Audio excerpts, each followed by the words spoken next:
Good morning.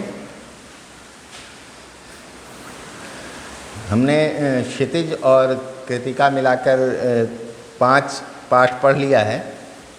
तो अब हम व्याकरण की बात करेंगे। कल मैंने थोड़ा सा किया भी था, निपात कुछ लोगों को समझना था तो मैंने निपात पर कल बात की थी। आज हम लोग फिर से वाक्य की बात करेंगे, रचना के आधार पर वाक्य भेद की। तो सबसे पहले हम लोग फिर वहीं से शुरू करते हैं कि वाक्य होता क्या है। वाक्य जो है ऐसा शब्द समूह, ऐसा सार्थक शब्द समूह जो आपकी भावनाओं को पूरी तरह प्रकट कर सके। मतलब जो आप कहना चाहते हैं उसके आशय को पूरी तरह प्रकट कर सके, यही वाक्य होता है। सीधा सार्थक शब्दों के समूह को वाक्य नहीं कह सकते हैं। ऐसा समूह जो भावनाओं को या आशय को पूरी तरह प्रकट कर सके। तो ऐसा सार्थक शब्द समूह जो व्यवस्थित हो तथा पूरा आशय प्रकट कर सके वाक्य कहलाता है। ये इसकी परिभाषा हुई। अब इसके 2 घटक हैं, 2 अंग हैं। क्या क्या हैं? एक है उद्देश्य, एक है विधेय। इन दोनों को मिलाकर ही वाक्य बनता है। उद्देश्य क्या हुआ? अगर आप उसको अलग करके देखें तो उद्देश्य उसको कहते हैं जिसके बारे में वाक्य में कोई बात कही जा रही है। जिसके बारे में वाक्य, जब भी हम बोलेंगे, कोई भी वाक्य बोलते हैं तो उसमें एक कोई होता है जिसके बारे में बात हो रही होती है, और फिर कोई बात हो रही होती है जो किसी न किसी के बारे में होती है। तो उद्देश्य वो हुआ जिसके बारे में बात हो रही है, और विधेय वो बात है जो उसके बारे में हो रही है। मैं इसको आपको उदाहरण से समझाता हूँ। जैसे मोहन जामुन खाता है, आजकल लीची भी खाते हैं लोग, आम भी खा रहे हैं। तो अभी आम का उदाहरण बुरा नहीं है, फिर भी आम सब लोग बोलते ही हैं। तो मोहन जामुन खाता है, सोहन सड़क पर खेलता है, मोनिका गाना गा रही है, कोई और भी कुछ ऐसा हम बोलते हैं वाक्य। तो अब इन सब में एक व्यक्ति है जो कुछ ना कुछ कर रहा है। ये बात हम लोग कर रहे हैं कि मोहन जामुन खा रहा है। तो मोहन हो गया उद्देश्य, उसकी बात हो रही है, मोहन के बारे में हम बात कर रहे हैं। तो मोहन हो गया उद्देश्य। और मोहन क्या कर रहा है, क्या हम लोग कह रहे हैं उसके बारे में? तो वो जामुन खा रहा है। तो ये जामुन खा रहा है हो गया विधेय। तो उद्देश्य और विधेय मिलकर ही एक पूर्ण वाक्य बनता है। ये आप मैं पहले समझा चुका हूँ, इसलिए बहुत विस्तार में इसमें नहीं जाएंगे। और मैंने आपसे पूछा भी था कि वाक्य में कोई शंका हो तो आप बताएं, लेकिन आप लोगों के मन में कोई शंका है नहीं वाक्य के बारे में। इसका मतलब हुआ कि आप समझ चुके हैं। फिर भी एक बार हम लोग उसका पुनरावलोकन कर लेते हैं। फिर हो गया, अब रचना की दृष्टि से वाक्य कितने प्रकार के हैं? आपने पिछले क्लास में पढ़ा अर्थ की दृष्टि से 8 भेद, और अब आप पढ़ेंगे रचना की दृष्टि से कितने भेद हैं। तो 3 प्रकार हैं: सरल वाक्य, संयुक्त वाक्य और मिश्र वाक्य। सरल वाक्य जैसा उसके नाम से ही स्पष्ट है कि वो एकदम सीधा साधा सरल होता है, उसमें कोई घुमाव नहीं होता, कोई तोड़ मरोड़ कुछ नहीं होता। वो सीधा एक सरल वाक्य होता है। जैसे कि वह साधु है, वह फुटबॉल खेला, बच्चा हंसा, वह विद्यालय जाता है, वह रोज रोता था, वह खाता जाता है, मोहन जा रहा होगा। उसमें कहीं कोई किंतु परंतु जैसी चीज़ें नहीं होती है। तो इसमें मुख्य क्रिया एक ही होता है, लेकिन क्रियापद एक से ज़्यादा हो सकते हैं। अब क्रिया और क्रियापद आप समझिएगा। ये तो मैं परीक्षा में ही देख पाऊंगा कि आपने कितना समझा है इसको। फिर भी एक बार ऊपरी तौर पर इसको देखते चलते हैं। ठीक है, तो इसमें 5 क्रियापदों तक का उदाहरण दिया हुआ है। इसमें यह भी बताया हुआ है कि मुख्य क्रिया के अतिरिक्त जो अन्य पद सहायक बनते हैं उन्हें सहायक क्रिया कहते हैं। ये सहायक क्रियाएं अनेक प्रकार की होती हैं, जैसे समापिका क्रिया, रंजक क्रिया, पक्षवृत्ति आदि, बोधक क्रिया। तो ये सब भी आपको समझना था, आपने समझा ही होगा, तभी आपने कोई शंका नहीं व्यक्त की है इसमें। तो आगे चलते हैं। अच्छा, कुछ दो क्रियाओं वाले भी हैं, दो से अधिक क्रियाओं वाले। अच्छा, ये तो हम लोग बात कर ही चुके हैं। फिर दूसरा है, इसमें और भी चीज़ें दी हुई हैं जो आपको पढ़कर समझना था। मैंने एक तौर पर समझाया भी था आपको। तो अभी हम लोग आगे बढ़ते हैं, क्योंकि ये आप लोग समझ चुके हैं मुख्य क्रिया की पहचान वगैरह। संयुक्त वाक्य है दूसरा। संयुक्त वाक्य क्या है? संयुक्त का मतलब होता है जोड़, मिलाना, एक से अधिक को मिला देना, या एक साथ। संयुक्त का मतलब साथ भी होता है, जिसमें साथ हो। तो दो या दो से अधिक उपवाक्य, उपवाक्य की भी समझ आपको है, नहीं होती तो आप पूछते ही। तो जहाँ दो या दो से अधिक उपवाक्य किसी समुच्चय बोधक या योजक जिसको कहते हैं अव्यय शब्द से जुड़े होते हैं, वे संयुक्त वाक्य कहलाते हैं। जैसे कि हमने सुबह से शाम तक बाजार की खाक छानी किंतु काम नहीं बना। इसमें दो उपवाक्य हैं, किंतु योजक है जिससे ये जोड़ा गया है, तो इसलिए यह संयुक्त वाक्य हुआ। इसी तरह से और, इसलिए, परंतु, या, नहीं तो, अन्यथा, वरना जैसे शब्द भी इसके बीच में हो सकते हैं या होते हैं। इनसे ये जहाँ होंगे तो वो संयुक्त वाक्य हो जाएगा। बरसात आ गई वरना मैं जीत जाता, मैच चल रहा था, या बैडमिंटन का मैच चल रहा था, हवा तेज चलने लगी वरना मैं जीत जाता। तो ये दो उपवाक्यों को मिलकर बनाया गया है, तो ये संयुक्त वाक्य है। इसमें एक योजक है वरना। मैं स्कूल जाऊंगा या शादी पर जाऊंगा, दो में से कहीं एक ही जाऊंगा। मैं स्कूल जाऊंगा या शादी पर जाऊंगा, तो या।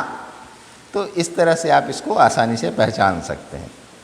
मिश्र वाक्य क्या है? मिश्र मतलब हो गया मिश्रण, मिला हुआ। संयुक्त मतलब हुआ साथ, मिश्र मतलब हो गया मिला हुआ। अब इसमें क्या है?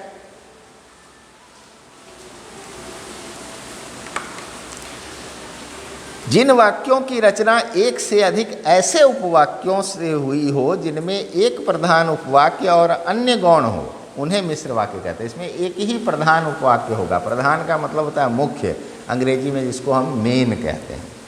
तो प्रधान उपवाक्य एक होगा और बाकी उपवाक्य गौण होंगे या आश्रित होंगे उस पर। जैसे मालिक ने कहा कि कल छुट्टी रहेगी। श्यामलाल जो गांधी गली में रहता है मेरा मित्र है।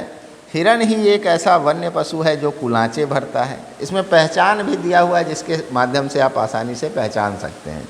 मिश्र वाक्यों में प्रायः कि, जो, वह, जिसे, उसे, ऐसा, जो, वही, जिसे, यदि, तो जैसे व्याधिकरण योजक होते हैं। अब योजक आप एक बार फिर से पढ़ लीजिएगा तो आपको समझ में आ जाएगा, समानाधिकरण, व्याधिकरण, योजक वगैरह। ठीक है, तो ये हो गए आपके मिश्र वाक्य। उपवाक्य के बारे में भी बताया गया है। प्रधान वाक्य और आश्रित उपवाक्य को आप कैसे पहचानेंगे? वर्षा बहुत तेज हो रही है। खैर, प्रधान वाक्य वह होता है जिसकी क्रिया मुख्य होती है। आश्रित उपवाक्यों का आरंभ की, जो, जिसे, यदि, क्योंकि आदि से होता है। तुम्हें सब लोग जानते हैं क्योंकि तुम मुखिया हो। अब आप समझ जाइएगा कि इसमें प्रधान कौन सा हुआ और क्योंकि से जो शुरू हुआ वो हो गया आश्रित। मिश्र वाक्य का एक सरल वाक्य में ये क्या है? एक सरल वाक्य में रूपांतरण कीजिए, जो क्रिया वाक्यांत में बनी रहेगी वही उपवाक्य प्रधान उपवाक्य होगा। अच्छा, ये पहचान है। मिश्र वाक्य का एक सरल वाक्य में उसको बदलिए और जो क्रिया वाक्य के अंत में बनी रहेगी उसमें कोई बदलाव नहीं होगा, वही उपवाक्य प्रधान उपवाक्य होगा। जैसे कि मोहन परिश्रम करता तो अवश्य सफल होता। इस वाक्य का सरल रूप क्या होगा? तो मोहन परिश्रम करने पर अवश्य सफल होता। अब यहाँ परिश्रम करता क्रिया बदल गई, तो ये करना से करने पर हो गया मोहन परिश्रम करता, तो यहाँ हो गया मोहन परिश्रम करने पर, यानी ये क्रिया बदल गई, तो ये है आश्रित उपवाक्य। मुख्य क्या है? अवश्य सफल होता, इसमें कोई बदलाव नहीं आया, कोई परिवर्तन नहीं आया, इसलिए यही प्रधान उपवाक्य है। तो प्रधान उपवाक्य को हम ऐसे पहचान सकते हैं। ठीक है। अब उपवाक्य के भेद हैं। मिश्र वाक्य में प्रयुक्त होने वाले गौण उपवाक्य 3 प्रकार के होते हैं: संज्ञा उपवाक्य, विशेषण उपवाक्य और क्रिया विशेषण उपवाक्य। जो उपवाक्य प्रधान वाक्य की किसी संज्ञा या संज्ञा पदबंध के स्थान पर उपयुक्त हुआ हो उसे संज्ञा उपवाक्य कहते हैं। इससे बेहतर आप उदाहरण से समझेंगे। कैसे? राम ने कहा कि हम लड़ाई नहीं चाहते। राम ने कहा कि हम लड़ाई नहीं चाहते, तो यहाँ हम लड़ाई नहीं चाहते हैं में राम ने कहा उपवाक्य के कर्म के रूप में प्रयुक्त हुआ है, यानी राम के बदले वहाँ हम हुआ, तो ये संज्ञा उपवाक्य है। संज्ञा के बारे में वो बात कर रहा है। मैंने देखा कि कुछ लोग मेरी ओर बढ़े आ रहे थे। मैंने देखा कि कुछ लोग मेरी ओर बढ़े आ रहे थे। अब की से लेके इधर वाला हो गया आश्रित उपवाक्य और इधर हो गया प्रधान उपवाक्य।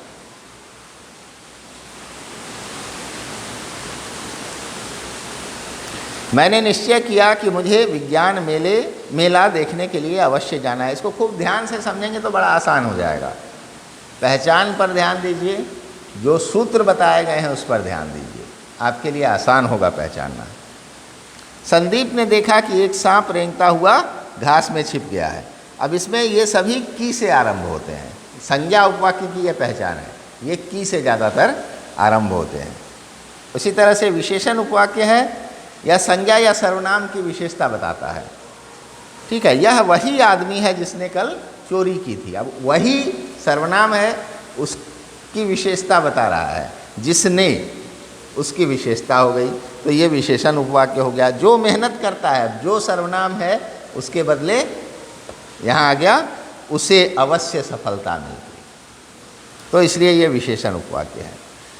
ठीक है, इसमें जिसने चोरी की थी और जो मेहनत करता है, ऐसे आश्रित उपवाक्य हैं जो क्रमशः आदमी, संज्ञा तथा उसे सर्वनाम की विशेषता बता रहे हैं। इनका प्रारंभ जो अथवा इसी के किसी रूप से, जो, जिसने, जिससे, जिसको, इस तरह से किसी न किसी शब्द से ये आरंभ होता है। ठीक है, तो ये हो गया विशेषण उपवाक्य। क्रिया विशेषण उपवाक्य में क्या होगा? जिस आश्रित उपवाक्य का प्रयोग क्रिया विशेषण की भांति किया जाता है, अर्थात जो आश्रित उपवाक्य प्रधान उपवाक्य के क्रिया की विशेषता बताता है, उसे क्रिया विशेषण उपवाक्य कहते हैं। मुझे लगता है प्रधान उपवाक्य और आश्रित उपवाक्य पहचानने में आपको दिक्कत नहीं होगी, तो फिर ये चीज़ें भी आप समझ जाएंगे। उसका सरल तरीका बताया कि पहले मिश्र वाक्य को सरल वाक्य में बदल लीजिए, उसमें जो क्रिया पूर्ववत ही रह जाए, जैसे पहले था वैसे ही रह जाए, उसको मान लीजिए कि ये प्रधान उपवाक्य है। जिसमें बदलाव आ जाए वो समझिए कि आश्रित उपवाक्य है। तो इस तरह से आप वो पहचानेंगे। फिर आप संज्ञा और विशेषण समझ गए, इनकी शुरुआत की से होता है। संज्ञा उपवाक्य की शुरुआत अधिकांशतः, और दूसरी बात कि वह किसी न किसी संज्ञा की विशेषता बता रहा है। विशेषण जो है वो संज्ञा या सर्वनाम पहले प्रयोग होगा और उसकी कुछ विशेषता बताएगा, तो ये विशेषण उपवाक्य हो गया। अब क्रिया विशेषण में उसके क्रिया की विशेषता बताएगा, प्रधान उपवाक्य के क्रिया की। जब तुम स्टेशन पर पहुँचे तब मैं घर से चला। यदि बोलना नहीं आता तो चुप रहना चाहिए। उपर्युक्त वाक्यों में टेढ़े छपे, अच्छा इसमें टेढ़ा भी है, ढूंढना पड़ेगा क्या है टेढ़ा। पहुँचे और नहीं आता, ये जो शब्द हैं वो मुख्य उपवाक्य की क्रियाओं चलना और चुप रहना, घर से चला और चुप रहना, इन दोनों की विशेषता समय और शर्त बता रहे हैं। जब तुम स्टेशन से चले, कब चले, ये क्रिया की विशेषता बता रहा है कि जब तुम चले, और तो समय और शर्त बता रहा है। यदि बोलना नहीं आता, यहाँ शर्त है, तो ये क्रिया विशेषण उपवाक्य है। अब इसके भी भेद हैं, ये आप पढ़िएगा। काल सूचक, सबका पहचान दिया हुआ है, इसको पढ़िएगा तो आप आसानी से पढ़िएगा ही नहीं, इसका अभ्यास कीजिएगा। इस आधार पर आप पीछे से वाक्य देखिएगा या मन से सोचिएगा और उसमें इसको फिट करके देखिएगा कि इस पहचान के हिसाब से वो है कि नहीं, तो आपको आसानी से बात समझ में आएगी। अब वाक्य रूपांतर की बात है, इसमें कुछ गलतियां भी होती है तो उसमें बहुत परेशान नहीं होना है, आप मुझसे पूछ लीजिएगा उसको। कई बार कुछ मिसप्रिंट वगैरह भी होता है किताबों में, वो कोई बहुत आश्चर्य की बात नहीं है। तो इसमें दिया हुआ है सरल से संयुक्त, सरल से मिश्र, संयुक्त से सरल, संयुक्त से मिश्र बनाने का, फिर मिश्र से सरल, फिर मिश्र से संयुक्त, और इसका प्रश्न अभ्यास है जो पिछले बार हम लोग कर चुके थे। इसमें कुछ शायद मैंने छोड़ा था, इसमें छोड़ा था कि वाच्य में छोड़ा था, अभी याद ही नहीं है। अगर ऐसा कुछ मैंने छोड़ा था पिछले बार तो आप मुझे बताइएगा, मैं उसको करवा दूंगा। मुझे अभी ध्यान में नहीं आ रहा है क्या छोड़ा था मैंने। इसमें बहुत सारा अभ्यास के लिए दिया हुआ है जिनको आप करिएगा। फिर गत परीक्षाओं में पूछे गए प्रश्न भी हैं।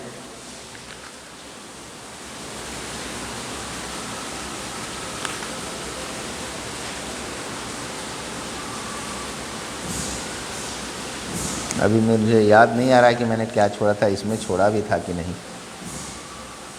ठीक है, अगर आपको कुछ ऐसा ध्यान में हो तो बताइएगा, आपके पास विकल्प है मुझे बताने का। तो वाक्य का एक बार आप लोग इन पहचानों के आधार पर प्रधान उपवाक्य और आश्रित उपवाक्य का जो पहचान बताया गया, मिश्र वाक्य को सरल वाक्य में बदल के भी आप कर सकते हैं। बाकी उनके पहचान भी दिए हुए हैं कि आश्रित जो होता है वो की और बाकी चीज़ों से शुरू होता है। तो इस आधार पर एक बार इसको फिर से आप पढ़िए और अभ्यास करिए तो बहुत आसानी से समझ में बात आ जाएगी। ठीक है, तो आज इसको बहुत लंबा नहीं खींचते हैं, बहुत तेज़ बारिश भी हो रही है। पता नहीं मेरा, ऐसा ना कि मेरी बाइक ही गिर जाए, गलत जगह लगी हुई है।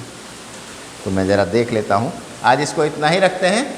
थैंक यू, धन्यवाद।